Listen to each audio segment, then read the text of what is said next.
Ramai anak muda yang baru mula kerja lalu kata, gaji cukup-cukup makan je. Nak simpan pun rasa mustahil. Betul kan? Jangan lupa follow dan save video ini untuk rujukan akan datang. Saya faham perasaan itu bila baru mula kerja, gaji tak besar mana. Kadang-kadang habis untuk bayar sewa rumah, minyak, makan, tinggal hujung-hujung saja. Kalau kita nak simpan RM500 sebulan memang rasa berat.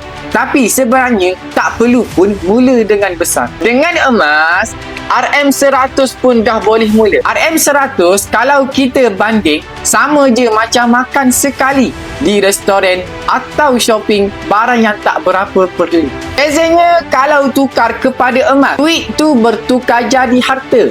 Dia beku, susah nak bocor dan makin lama makin bernilai. Bayangkan kalau kita konsisten 100 sebulan, setahun ada 1 gram lebih. 5 tahun boleh jadi beberapa belas gram. Itu baru mula kecil. Lama-lama bila gaji dah makin naik, kita boleh tambah simpanan. Pesan mentor saya, Tuan Muhammad Zulkifli Syafi'i, masalah ramai orang muda tunggu gaji besar baru nak mula. Hakikatnya bila gaji besar, belanja pun makin besar. Jadi takkan pernah ada masa yang cukup sesuai. Kalau mula kecil hari ini, esok lusa kita sendiri akan terkejut tengok simpanan emas dah terkumpul. Percayalah, yang penting mula sekarang, bukan tunggu nanti. Okey, baik tuan-tuan, yang mana berminat untuk simpan emas di Public Gold, boleh sahaja klik link di bio saya.